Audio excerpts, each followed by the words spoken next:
Então vamos partir para a nossa investigação bíblica hoje no livro dos Números, ou de Números, né? O livro de Números é o quarto livro de Moisés, né? Um dos livros conhecidos como Pentateuco. Então é o quarto dos 5 livros, chamado de Pentateuco. Então a gente vai estudá-lo, vamos ver o seu sentido para a nação de Israel, a história de Israel, o significado para nós, sempre fazendo aquele link, pegando a história, a ocasião, os textos, os ensinamentos para a nação de Israel e também extraindo para nós hoje, o que significa para nós. Qual é a mensagem que esse livro tem para a nossa vida hoje, né? Na atualidade, no dia a dia, porque se a gente ler a Bíblia, estudar a Bíblia e não conseguir extrair isso, amados, então a gente vai ficar um teórico, apenas sabendo, mas não aplicando, que aí não é vantagem, né? Não é o propósito, inclusive, da Bíblia. A gente estuda isso em outra ocasião. Bom, originalmente esse livro ele se chama No Deserto. Vocês lembram por quê? O porquê? Então, capítulo 1, verso 1 de Números. Vamos lá para testificar isso. Obrigado, meu amado. Falou mais o Senhor a Moisés no deserto do Sinai, na tenda da congregação, no primeiro dia do segundo mês, no segundo ano da sua saída da terra do Egito, dizendo: Olha só, então, isso porque nós aprendemos desde lá do Gênesis, né, que os judeus, eles nomeavam o livro pela primeira palavra, ou frase, alguma coisa assim, e pegavam aquilo que tinha a ver, no caso de Gênesis, no começo, Bereshit, né, no caso do Êxodo, saída. E então a gente vai percebendo aí que segue esse mesmo critério aqui. Então, no deserto, vai falar sobre as peregrinações deste povo, né, lá no deserto, desde a saída do Egito até a entrada da terra prometida. E aí a gente vai ver nessa peregrinação desse povo, registrado nesse livro. Nós vamos observar aqui ó, eu dividi aqui, tá, para ficar mais fácil no entendimento, que nessa peregrinação, então, Deus ensina o seu povo, do capítulo 1 ao 8, Deus guia o seu povo, do capítulo 9 e 10, Deus corrige seu povo, do capítulo 11 ao 20, e Deus ajuda o seu povo, do capítulo 21 ao 36. Então eu vou tentar realizar essa façanha, que é nesta aula, explicar ou detalhar aqui esses 4 pontos, e aí trazendo todo o esboço do livro dos Números, tá bom? Então vocês me ajudem aí, orem aí, porque como que uma aula você comendo um livro? Não tem como. Mas eu conto com a ajuda de vocês, aliás, já estou contando com a ajuda de vocês, porque nesses 7 dias que nós tivemos da última aula para cá, vocês já leram o livro, vocês já leram o material, a apostila, estudaram, investigaram, fizeram anotação, pegaram referência, trouxeram as dúvidas e a gente vai aqui só dar um empurrãozinho assim, né? Isso, cada um assim, por vez, pode começar. Tem alguma pergunta, alguma observação, irmã, já para a gente iniciar, não? Se tiver, coisa boa, vamos aí, ver de onde vocês pararam, ou da onde querem começar a partir da dúvida, né? Eu falei em tom de brincadeira, mas eu estou falando sério aqui, tá, irmão? É para que a gente faça isso, né? Onde é a página aí da apostila? O certo, então, é toda vez que a gente, da semana, a gente já entrar no próximo. Veja bem, vou retomar a sugestão que eu dei desde a primeira aula. É o seguinte: vocês pegaram o material na mão? Sei lá, não sei a próxima matéria, esqueci. Hermenêutica, não é? Não, acho que não é, mas pegou hermenêutica? Então vocês vejam lá, quantas páginas tem? 70 páginas tem. Tudo bem, quantas aulas nós temos? 7 aulas. Então, dividido por 10 páginas por semana, não é isso? Então, uma semana 10 páginas, outra semana 10 páginas. No nosso caso aqui dessa matéria, o que acontece? Cada semana a gente está estudando um livro. Então, por exemplo, dessa aula aqui, para a próxima aula, o que vocês vão estudar? O livro de Deuteronômio, que é o último. Tranquilo isso, irmãos? Isso vai servir para todas as matérias, para todo o curso. Pegou o material na mão, lê então, divide lá as páginas, né? Cada matéria vai ter um conteúdo diferente do outro. Então vocês dividem nas aulas que nós vamos ter, 7, 8, eu comunico, irmãos, essa matéria nós vamos ter tantas aulas. Você vai lá e divide e faz a leitura por semana. Ainda que eu não esteja abordando aquele ponto, mas você está lendo. Chegando no final da matéria, ainda que eu não tenha comentado toda a apostila, que isso vai ser frequente, quase impossível comentar tudo, não tem como, né? A gente aqui não tem condição de fazer isso por conta do tempo, mas a proposta é essa, que vocês estudem em casa, que vocês possam fazer as anotações e trazer para cá. Aqui eu acrescento aquilo que não está no material, essa é a vantagem do professor, não tem sentido ter professor, ficar repetindo o que vocês já têm aí, que vocês podem aprender por vocês mesmos, né? Então estudem em casa, façam as anotações, usem o WhatsApp também é para isso, além de comunicar aí, né, as coisas para a gente organizar e tudo mais, avisos, mas é para a gente interagir na semana, tá bom? Cada aluno pode colocar lá sua pergunta referente àquilo que a gente está tratando, sua dúvida, o aluno pode ir lá e tentar responder também, não precisa nem esperar para mim, mas responda com uma base, alguma coisa. Então vamos fazer desse meio de comunicação WhatsApp algo interativo, que contribua para o ensino, e esse é um dos objetivos, tá bom? E aqui a gente faz essa dinâmica, onde vocês vão trazendo aí as dúvidas. Coisa boa é isso aí. Irmã Paula, diga. Eu li uma Bíblia no começo de Lucas, assim, mas eu fiquei mais assim, focada ainda no antes, no Levítico. Sim. Tem alguma dúvida então da aula passada, é isso? Eu marcando. Sim. Pode falar, qualquer coisa se não der para responder, eu vou usar o WhatsApp. Olha, essa é a oportunidade, essa semana vocês já poderiam, se tivesse dúvida, né, do Levítico, da aula passada, poderiam interagir também. Eu comentei isso hoje com o Daniel, né, para a gente começar a usar mais WhatsApp. Exato, tá? para isso. É uma importante ferramenta que a gente não está usando. Né? Exato. Era mais a parte de sacrifício. Sim, qual que é? Mas assim, que o sacrifício era a parte, o meio mais próximo, o sacrifício era o meio do povo se aproximar de Deus. Essa é a pergunta. É. Veja bem, por que Deus estabelece os sacrifícios? Bom, tem vários ensinos aí. Um deles era que alguém deveria, aliás, o pecado do povo gerava morte. Então precisava do quê? De alguém substituir essa pessoa para ter relação com Deus. Esses sacrifícios, eles iam representando, era a representação do Cristo que haveria de morrer em lugar daquele pecador para se reconciliar com Deus, para ter comunhão com Deus. Então esse é um dos ensinos. O outro ensino é que Deus, ele providenciaria, e não era o povo na verdade, Deus providenciaria um sacrifício, né?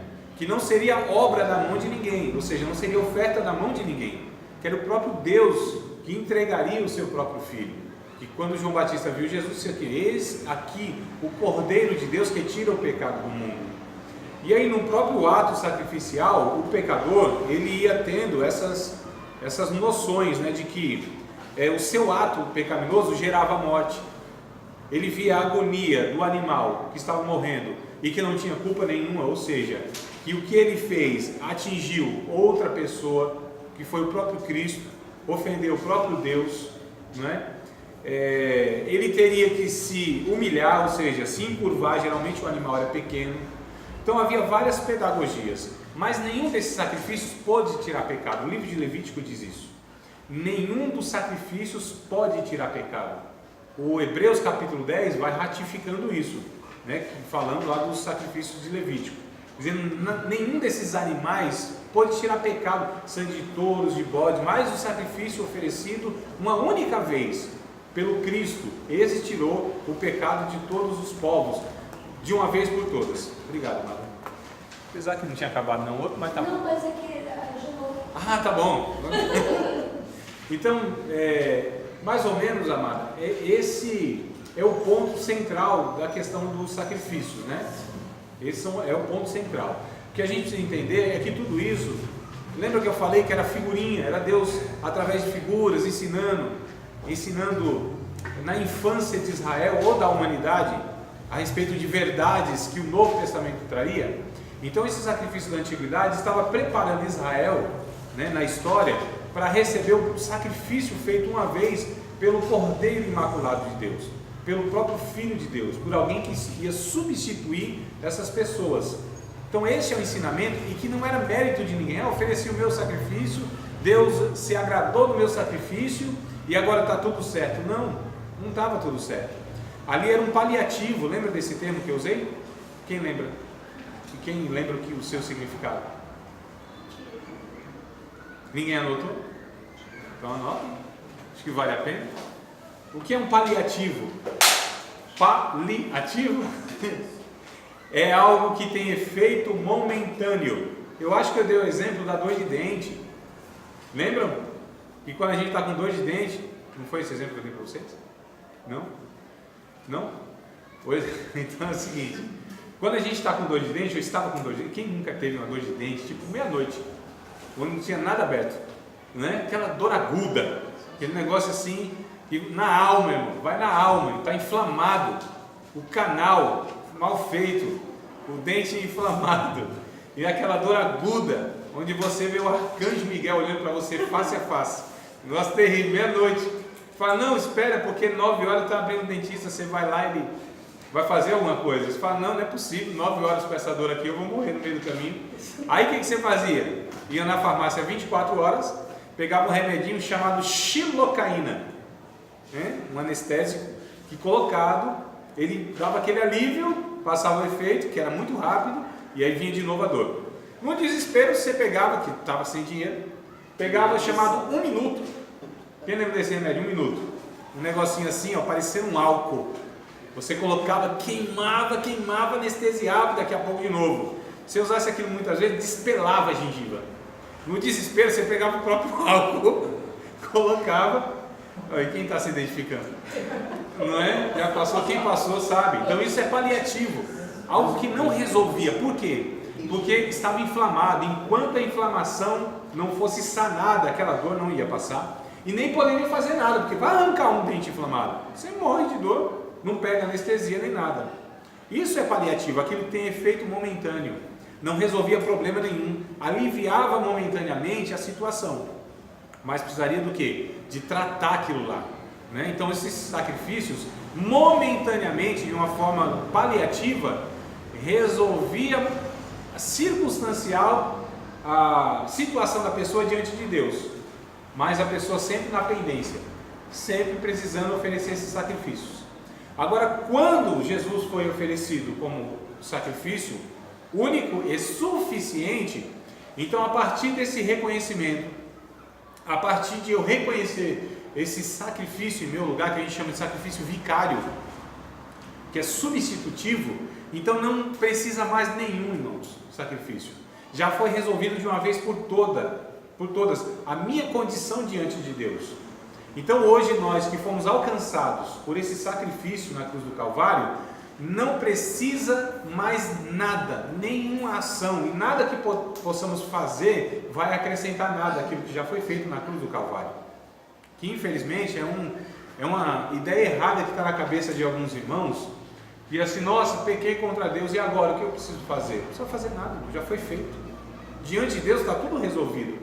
Os nossos pecados foram por Deus jogados no fundo do mar. Vai dizer Miqueias 7,19. Me ajudem aí na referência. Vê se é isso mesmo. Miqueias 7,19. Miqueias está na Bíblia? Sim, lá num lugar bem difícil. Lá nos chamados profetas menores, né? No Antigo Testamento. Para ficar mais fácil, pega Mateus, dá uma ré. Mateus vem voltando. E aí você vai achar, né? Malaquias. Aí fica mais fácil do que ir para o começo da Bíblia. Então fica aí depois de... Olha, irmãos, coisa interessante. Você já ouviu dizer assim que os nossos pecados foram jogados no mar de esquecimento? Quem já ouviu falar? Já. Então, mas não está escrito isso aí. Por que fala isso? Vamos ver como está escrito. Eu acho que a Bíblia tem. Tem Miqueias, né? Tem capítulo 7, verso 19. Olha, depois dos profetas maiores. Uma dica boa para vocês é o seguinte.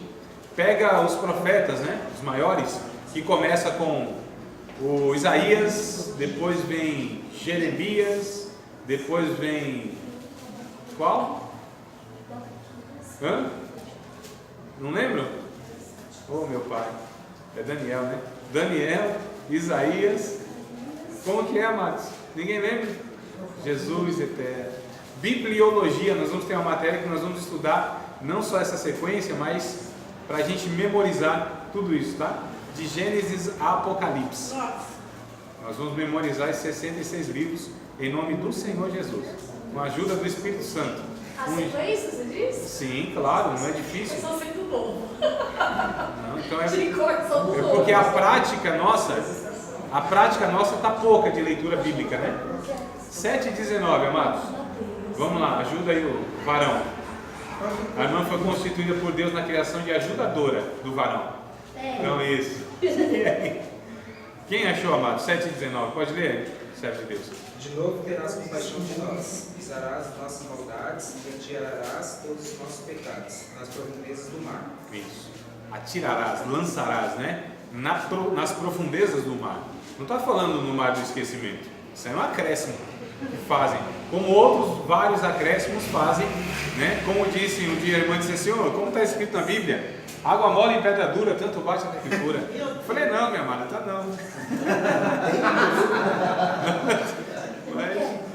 Mas é sério, tem um monte de coisa. Até a tristeza salta de alegria. A gente vai ver um monte de texto aí que não existe na Bíblia e a gente é criativo, né? Brasileiro, crente. Mas vamos lá voltar onde que eu estava, que eu nem lembro mais, sinceramente.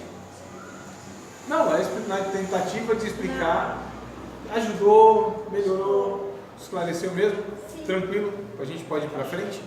Então vamos lá, amados. Voltando para o livro dos Números, tá? Livro dos Números. Então vamos pegar o capítulo 1 do capítulo 8. Deus ensina esse povo, olha que coisa interessante. Deus ensina esse povo que sai da terra, dessa terra prometida.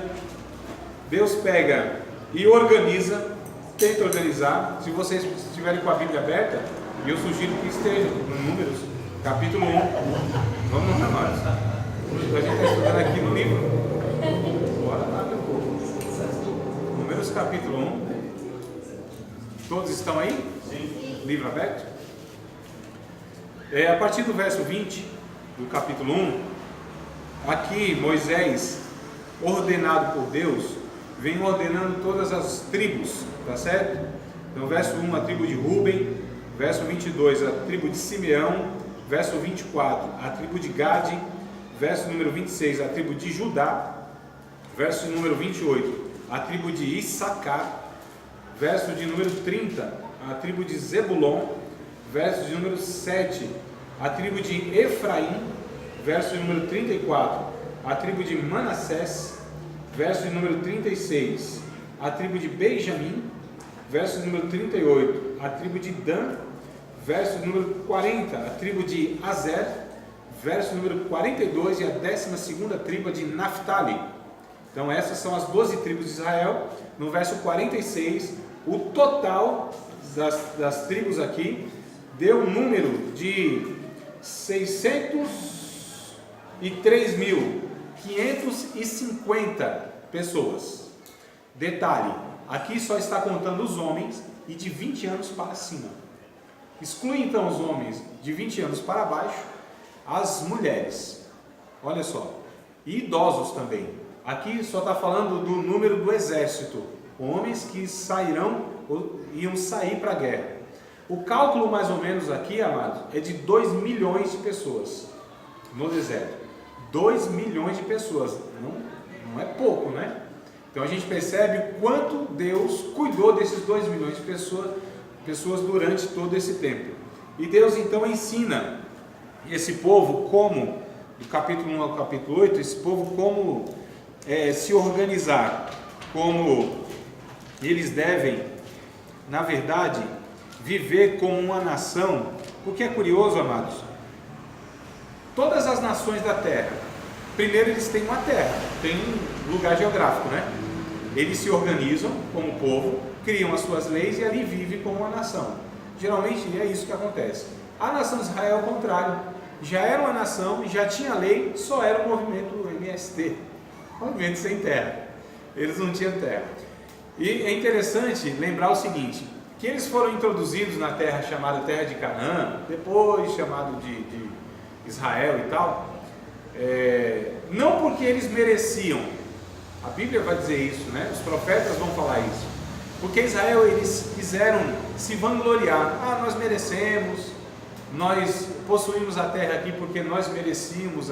Isso eu estou falando das gerações futuras, que esqueceram do seu passado, porque desprezaram a história, né?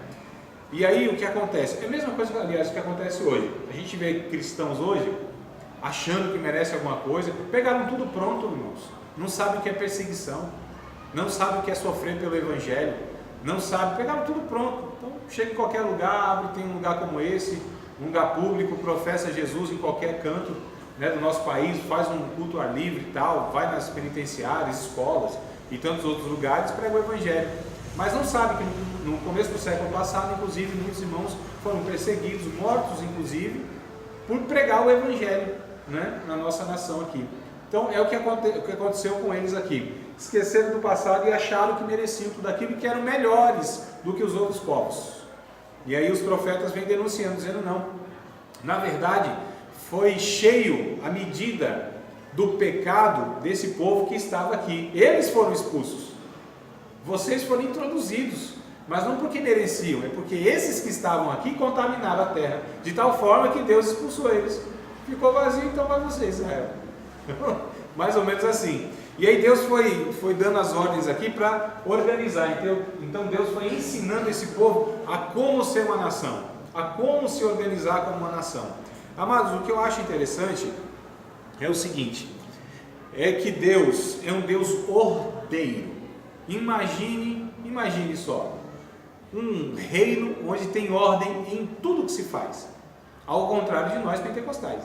Não é, mano? O culto pentecostal só sabe como começa, do jeito que acaba e a hora que acaba só Deus. Né? Tudo que a gente vai fazer que se propõe a organizar, a gente pensa, não, isso não deve ser de Deus, é muito mecânico, muito metódico, tudo engessado. Não é? Não é, mas não, deixa o Espírito Santo conduzir. Deixa vir do céu quentinho. Então não deve ser organizado uma pessoa reservar 1, 2, 3 horas em oração e estudo bíblico para preparar uma pregação. Isso não deve ser de Deus. Não é? Tem que vir na hora. Tem que ser quentinho do céu. Tem que ser dado por Deus naquele momento. Senão parece que é humano demais. Mas a gente entende aqui, tanto na história de Israel como em toda a Bíblia, que Deus é um Deus que gosta de coisas ordeiras, amados. Então essa ideia não me cabe na cabeça, que tudo que a gente se propõe a organizar, é lógico, meus queridos, que quando a gente propõe a organizar, a gente sabe que Deus é soberano e pode intervir naquilo, mudar aquilo, mas por que esse Deus também não pode nos dar a direção para fazer as coisas? Quando nós nos propomos a buscar a sua face, a ouvir a sua voz, a buscar uma direção de Deus, por que não pode? Porque sempre é para um lado bagunçado, de qualquer jeito. Será que não é um pretexto para ser relaxado, fazer de qualquer forma e não ser dedicado? Então olha só o que diz o texto de 1 Coríntios capítulo 14, verso 40. Lembrando que todo o capítulo de 1 Coríntios, aí é fácil de achar, hein? Novo Testamento, ó, já ficou mais fácil, né? Mas a gente vai pegando familiaridade com a Bíblia, vai ficar tudo mais tranquilo. Essa questão de achar passagens, livros e tudo mais. À medida que a gente... 1 aos Coríntios, capítulo 14, verso 40. 1 aos Coríntios, meus amados, todo o capítulo 14, Paulo escreve para organizar a liturgia daquele povo, no culto. Não podia ser de qualquer maneira. Paulo disse, ó, pode profetizar, pode falar língua estranha, se tiver intérprete. Se não tiver, cale-se. Cale-se, cale-se. Porque vocês deixam Deus louco.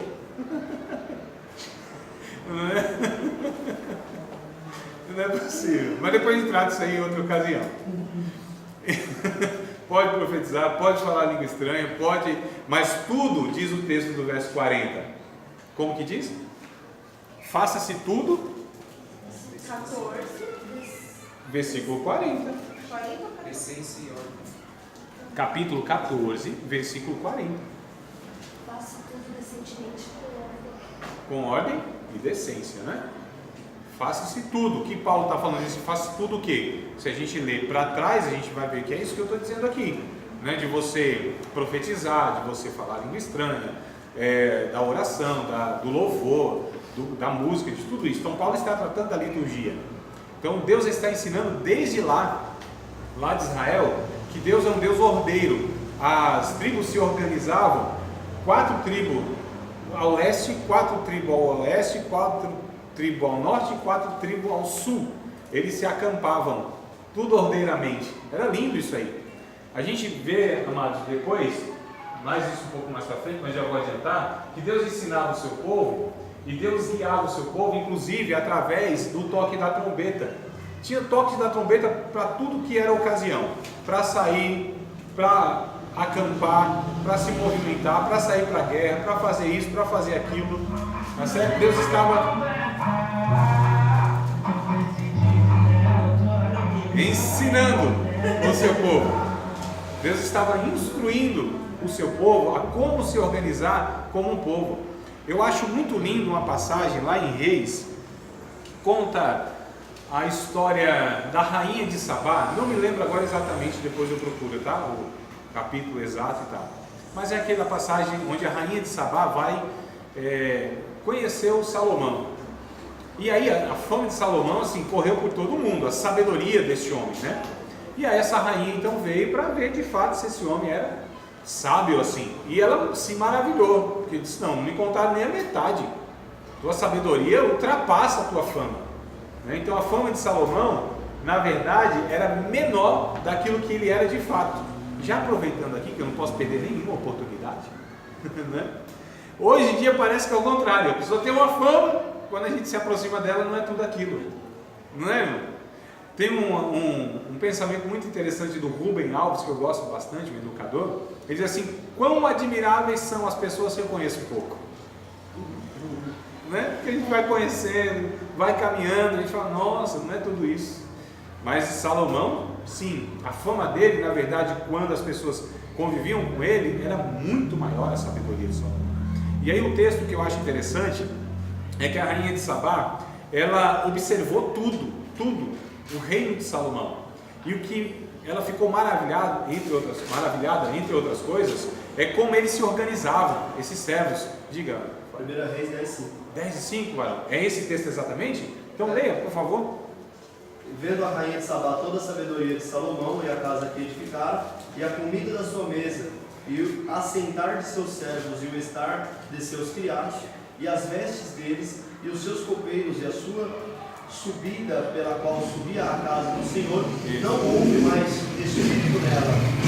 E disse ao rei, foi verdade a palavra que eu ouvi na minha terra, das tuas coisas e da tua sabedoria.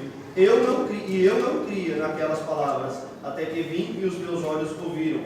Eis que me não disseram metade, sobrepujaste em sabedoria e em bens a fama que ouvi. Olha só, como eles se assentavam, como eles subiam na rampa, como que eles se vestiam, como que eles serviam. Ou seja, toda a organização daquele reino de Salomão impressionou. Ela disse que faltou espírito nela, desmaiou, né? Ficou desmaiada, desfaleceu, perdeu o ânimo, né? De ver aquela suntuosidade não só do templo, mas da forma como esse povo, esse reino era organizado. Então é a mesma coisa que Deus está ensinando aqui para essa nação, e nós devemos aprender isso, a ordem, a decência, não é, amados? Então a gente precisa ser essas pessoas organizadas, gente que planeje a vida, gente que saiba para onde quer ir, para onde está indo, porque, irmãos, para quem não sabe para onde vai, qualquer caminho serve. Isso, na verdade, é Alice no País das Maravilhas.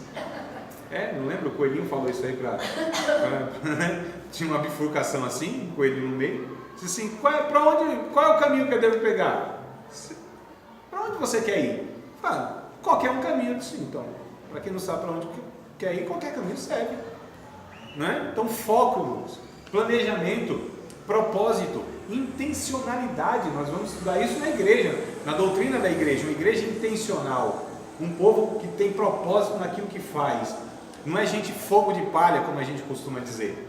Gente que começa uma coisa e não acaba. Jesus advertiu isso. Quando vocês forem fazer alguma obra, faz o seguinte, senta, calcula, vê se vai acabar aquilo que você está começando, para que comece e não acabe os outros homens de você. Faça aí o cálculo do negócio, e vindo o exército contra ti, calcula se você vai ter condição de ir contra esse exército. Se não tiver, pede lá uma condição de paz, faça alguma coisa, seja organizado. Jesus tinha propósito, Jesus sabia do começo ao fim a sua missão, amados. Né? Os cristãos não podem ser essas pessoas assim, que atiram para todo lado. Vamos ver o que dá. Não, amados. Um dia eu perguntei, em uma igreja que eu congregava, para o pessoal lá de missões, porque a gente fazia um balanço, era reunião para ver o que ia fazer no ano que vem e tal, aquela coisa toda. Eu falei, amados, qual é o projeto aqui de missões, por exemplo, daqui a 5 anos? Vocês querem estar onde? Fazendo o quê? Vocês querem chegar aonde? Não tinha. Então, no máximo, até o final do ano que a gente faz, e olhe lá. Não é? Não projeta a vida vai de qualquer forma. Em casa não sabe quantos filhos querem ter, não sabe o que quer fazer da vida. Gente indecisa, meu pai, qual é o meu chamado? Oh meu Deus do céu, quanto tempo que a gente está servindo a Deus e não sabe o que Deus quer da nossa vida. Efésios capítulo 5, me parece, que é o verso número 17, vai nos advertir quanto a isso, né? É uma palavra bem branda, bem suave, que o Paulo usa, né? Ó insensatos! Procurar saber a vontade do Senhor. Insensato é louco, tá? Ô seus loucos! Paulo é bem brando, né? Bem amoroso. Orando assim as palavras de Paulo. 5 de Efésios, verso 17. É o que está escrito aí, né? Pelo que não sejais insensatos, mas entendei qual seja a vontade do Senhor. Em vossas vidas, ou em nossas vidas. Olha que coisa interessante, amados. E aí o texto seguinte vai falando o que é a vontade do Senhor na nossa vida. Então alguns de nós talvez não saiba exatamente o que Deus quer de nós. É bom que a gente saiba. É bom que a gente busque a direção de Deus. Para que a gente não gaste energia naquilo que Deus não nos incumbiu de fazer, amados. A vida é curta, ela é muito rápida, a maioria aqui é tudo jovem, né? Louvado seja Deus por isso. Eu acho que mais velho mesmo que sou eu. Acho, não tenho certeza. Mais tiozinho, barba branca, meu pai amado. Não é ele não. Todo mundo olhando pro varão ali. Não sei por que, varão. Olharam todo mundo assim. Não sei. Porque a aparência até aqui não mostra. Então, eu não sei por que olharam, viu? Mas tudo bem. Mas, amados, olha só. A gente precisa saber o que Deus quer da nossa vida. Porque a vida, de fato, disse Tiago, é um vapor que aparece e daqui a pouco se desvanece todinho. Né? Evapora. A vida é rápida demais. E aí, o que Deus está ensinando aqui é esse povo ser organizado. Aí eles terem propósito, saberem, de fato, qual é a forma que eles devem se organizar como nação. Esse reino unido, esse reino que tem na verdade propósito, que é um reino só, não é? Então a gente percebe aqui que Deus organiza o serviço sacerdotal, inclusive. A gente vai ver mais para frente aqui, ó. Capítulos seguintes. Deus vai, sim. Ainda no capítulo aí, inclusive do que o senhor questionou, eu fui riscando aqui o nome deles. Sim. Por que sai Jacó das 12 tribos? Sai José das 12 tribos? Entre os seus 2 filhos, né? Sim. Manassés e Efraim. Esses 2 filhos, na verdade, lá em Gênesis, eles foram colocados, né, no lugar de José. José, né? Não é Jacó, é José. É José. Isso, foram colocados, então são os 2 filhos de José. José não aparece nessa linhagem. Lá em Apocalipse também a gente percebe que Dan não está lá. Então, na história há essa mudança, de fato. Levi não está aqui, parece também, não é isso? Levi não apareceu aqui, que eu me recordo. Levi também não está. Então, há um propósito aqui, à medida que a história foi acontecendo, Deus foi, vamos colocar, ajustando, né? À medida que foi surgindo também o propósito de Deus, ou que Deus iria realizando o seu propósito. Levi foi separado porque houve aquela questão lá da rebelião. Lembra que eu falei que Levi foi escolhido como uma tribo que seria representante, né, de todo o povo e etc e tal. E aqui José também, os seus 2 filhos entram, que é o Efraim e o Manassés, no lugar de José. É bem curiosa essa história também. Não tem assim... Biblicamente, eu não me lembro de uma passagem específica para explicar isso, mas o que acontece, isso na história acontece, né? Dan, ele não aparece lá em Apocalipse, por exemplo, naquela contagem lá dos 144 mil, né, que o Testemunho de Jeová interpreta totalmente equivocado. O Dan não aparece porque o Dan, lá no capítulo 49 de Gênesis, é profetizado que será uma serpente junto ao caminho. Possivelmente, não estou afirmando, de Dan, da tribo de Dan, sairá o anticristo. Possivelmente, desculpa, o anticristo não, falso profeta. sairá o falso profeta, tá certo? Possivelmente na tribo de Dan, e não aparece lá, no Apocalipse. Então tem algumas coisas que a gente vai descobrindo à medida da história aí. Tudo bem, amados? Tranquilo? Então Deus organiza aí esse serviço sacerdotal, né? Onde os sacerdotes, eles iam sendo separados aqui, mas de uma forma mais organizada. Quem vai organizar de fato é o capítulo 4 que eu estou me referindo, tá? Capítulo 4 de Números, lógico. Aqui é tomado os sacerdotes, organizado aqui como que eles devem se comportar, entrar no ministério, sair do ministério. Eles deveriam entrar no ministério com 25 anos de idade, apenas com 25 anos, o mínimo, e eles cumpririam no máximo 25 anos de exercício ministerial, e aí seriam separados, né?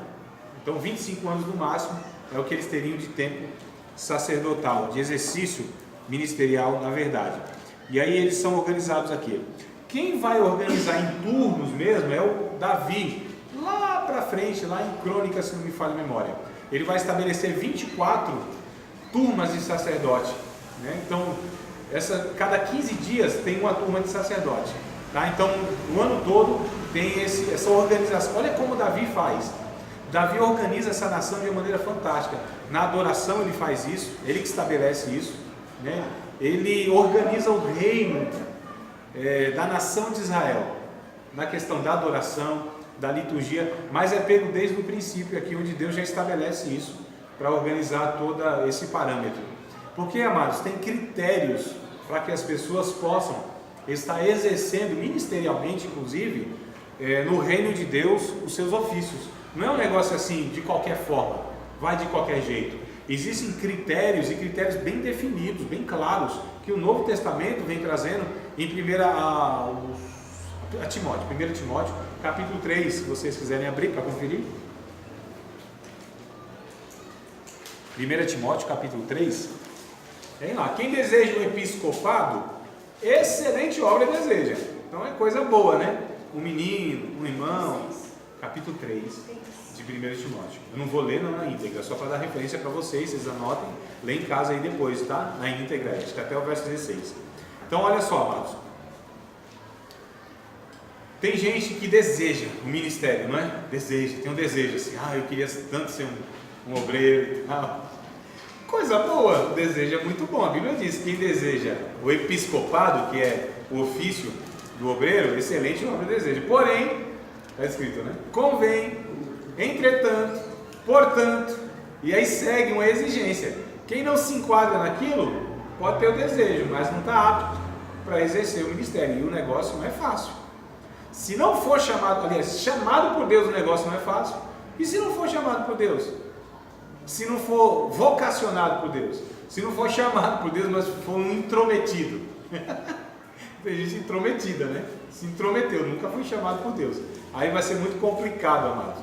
Vocacionado, ungido por Deus para tal ofício já não é fácil. É porque alguns foram ungidos e outros lambuzados com óleo. Capítulo 3 de 1 Timóteo.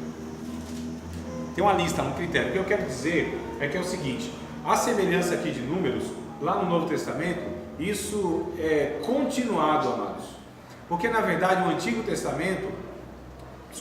o Novo Testamento é uma continuidade daquilo que é ensinado no Antigo Testamento. O que o Novo Testamento confirma, lógico. Isso a gente já falou em algumas aulas passadas, né? Então a gente entende aqui que Deus estava ensinando o seu povo a se organizar, a ter pessoas criteriosas, tá bom? Não é qualquer um.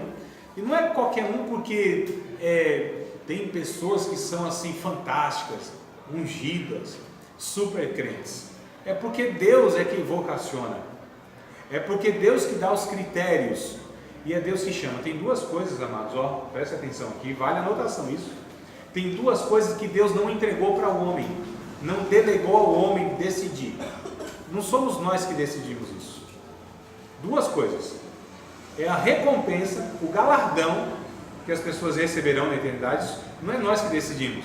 Não, você merece aí um galardão enorme. Você não merece nada. Isso é Deus que vai decidir, amados. E a gente vai ter surpresas no céu. Eu acredito. Já falei para vocês 3 surpresas que nós vamos ter no céu, lembra? A primeira é ufa, cheguei, não falei isso não? Primeira surpresa, ufa, cheguei, ó, tô aqui. A segunda é, ué, você tá aqui, pensei que não viria. E a terceira é, cadê aquela pessoa que eu pensei que viria? Não veio. 3 surpresas. Então, o que acontece, meus queridos? A gente percebe aqui que galardão, isso não é nós que decidimos sobre a vida de uma pessoa.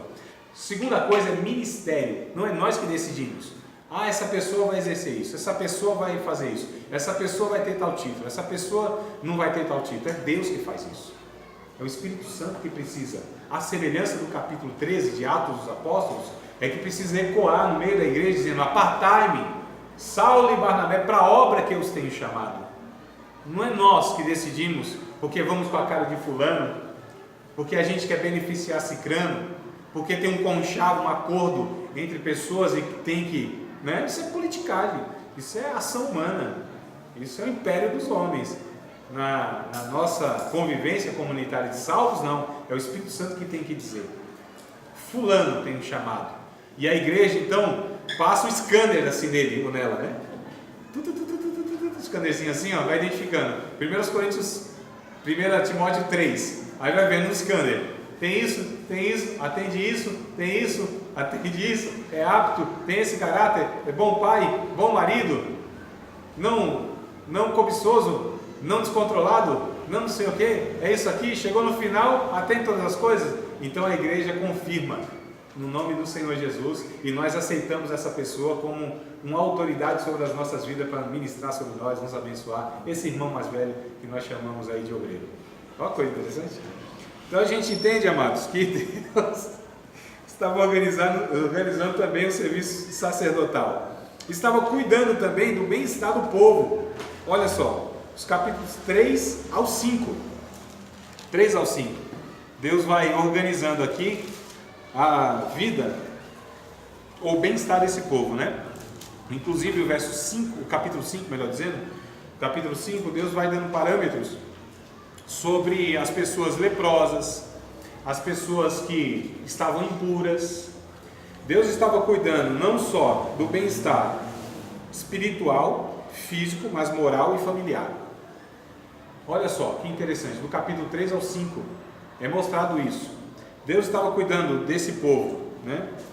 Organizando, melhor dizendo, esse povo e se preocupando com ele, o bem-estar espiritual, ou seja, esse critério todo para se aproximar de Deus e ter essa vida santa através do exemplo do sacerdote ou dos sacerdotes. Então a vida espiritual, Deus estava se preocupando. Deus estava se preocupando com o bem-estar físico. Então essas pessoas, esses alimentos assim, ó, não pode comer carne de porco, não pode comer, não é porque tinha nada assim espiritual nisso, amados. É porque imagina só, um deserto, não tinha SUS. O SUS é ruim hoje, mas nem isso tinha na época. Não tinha nem plano de saúde, amados. Imagina a carne de porco, como que transmite doença, não tinha geladeira, não tinha uma Brastemp, não tinha nada disso. Então a alimentação teria que ser criteriosa para que esse povo, uma epidemia, imagina, não sobrava um. Vocês lembram na gripe do frango, aquele negócio todo que o povo deu aquela epidemia mundial? Por que aquilo se alastrou? Alguém sabe? Por que favoreceu essa epidemia toda assim? Um monte de gente morrendo por uma coisa não tão assim espantosa. Não era uma doença terrível. Foi um vírus, não foi? Era vírus, né? Ou bactéria? Um vírus. Mas por quê? Como poderia ser evitado isso de uma maneira simples? Até hoje a gente tem álcool. Tem álcool por aí? Não. Tem álcool? Não tem na entrada de um monte de estabelecimento? Álcool. Por quê? Ó, espirrava aqui, cumprimentava o outro, transmitia. Isso é o que? Saúde básica, irmãos. Lavar mãos. Vocês querem um negócio mais básico que lavar a mão? Mas o povo não lavava a mão. Hã? Não, tudo bem, mas não transmite doença nenhuma, não tem problema, é só mau hálito mesmo. Não é? É desagradável. Mas eu estou falando de doença, epidemia. Não é uma coisa básica? Na semana que vem, já vou adiantando, mas por exemplo, o livro de Deuteronômio nos ensina, aliás, a Bíblia está ensinando higiene básica. Você já acredita num negócio desse? Ou seja, tomar banho, escovar dente. Fala para, se for no banheiro, limpar, não deixar sujo. Isso. Nossa, Olha aí, amado. amados? Vamos ler o capítulo 23, verso 13 de Deuteronômio? 23 e 13. 23 e 13, já adiantando a aula que vem. 23 e 13 de Deuteronômio.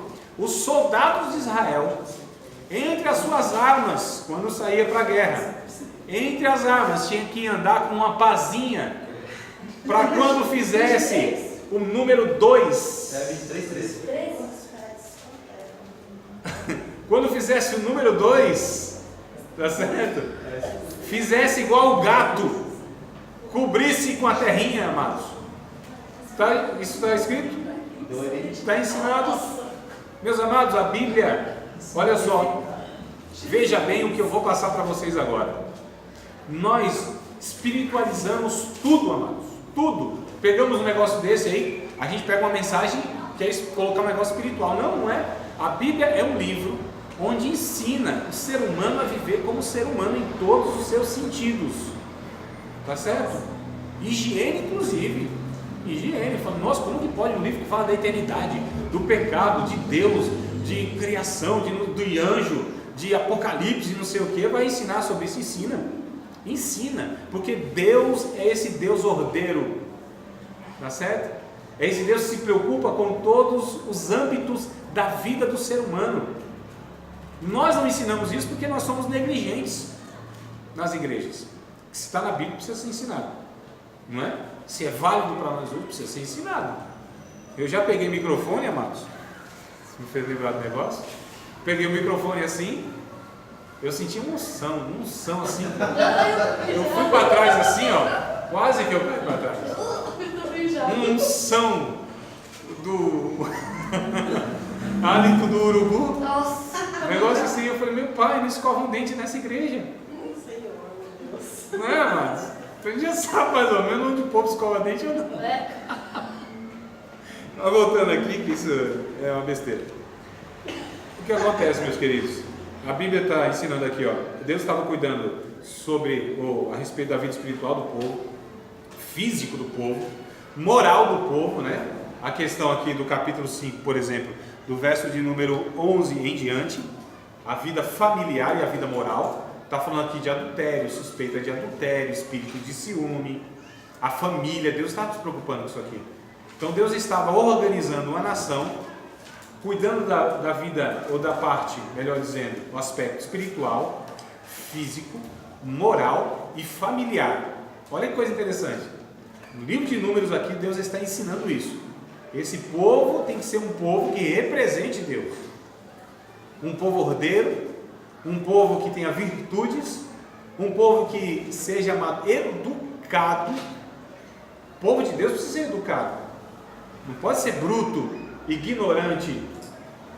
A Bíblia vai dizendo, inclusive lá no Novo Testamento, Paulo instruindo um jovem pastor chamado Timóteo, presbítero lá da igreja de Éfeso, disse assim, olha, ninguém despreze a tua mocidade. Isso é exemplo dos fiéis no trato. Primeira coisa que ele fala, no trato, no tratamento.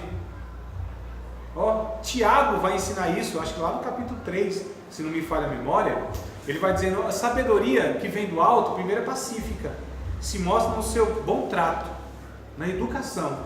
Está escrito isso aqui na Bíblia, amados, Antigo e Novo Testamento.